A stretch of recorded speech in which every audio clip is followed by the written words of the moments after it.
Hello everyone, I'm Alex.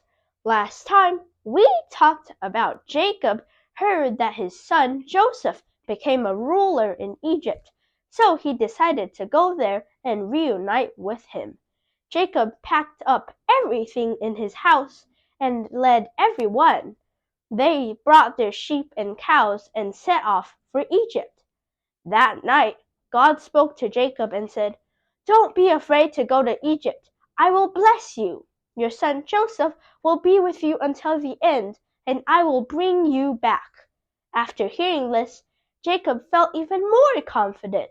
They quickly met Joseph in Egypt. Joseph was very excited to see his father. He hugged Jacob and cried for a long time. Jacob told him, "Now that I see you alive, I can rest in peace even if I die."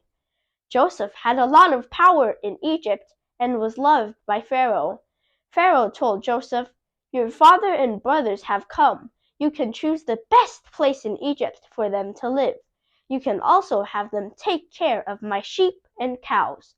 Joseph settled his father and brothers in Goshen, a good place in Egypt with lush grass for grazing. Then Joseph took his father Jacob to meet Pharaoh. When Jacob met Pharaoh, he blessed him. Pharaoh politely asked Jacob, "How old are you this year?"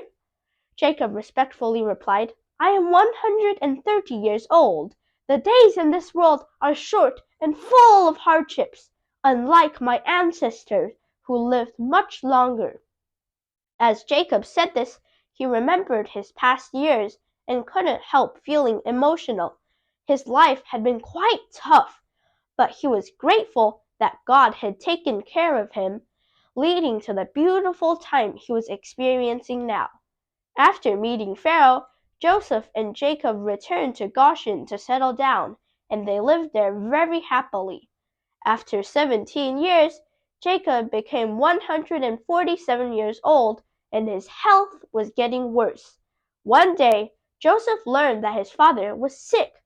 He took his two sons, Manasseh and Ephraim, to visit him. Jacob said to Joseph, "I thought I would never see you again, but God not only let me see you, but also your sons. God told me, 'I will make you fruitful, and your descendants will become many. I will give you the beautiful land of Canaan as an everlasting inheritance.' Now I will claim Manasseh and Ephraim as my own sons, and they will inherit my land." Then Jacob gathered all his sons around his bed. So, with Joseph's two sons and his 10 brothers, they became the 12 tribes of Israel. Jacob blessed each of them according to their special gifts. Then Jacob told them, "After I die, be sure to bury me in Canaan, the land that God gave to me."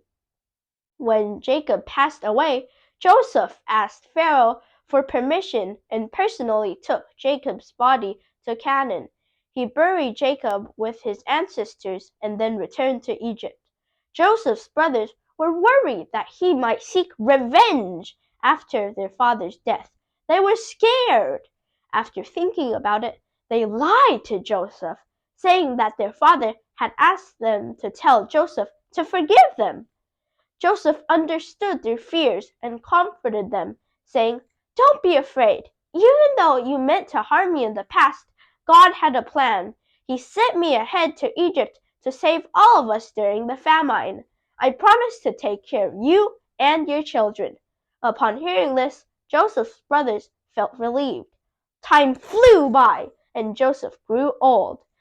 When he was 110 years old, he spoke to his descendants. "I am about to die, but God will watch over you. He will lead you back to Canaan from Egypt. When that happens, make sure to bring my remains with you."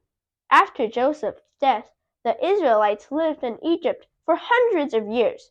Egypt had many kings during that time. What will happen to the fate of the Israelites? Please watch my next video. I'm Alex, and I use my drawings to tell interesting Bible stories. If you like my videos, please like, share, and subscribe. Thank you!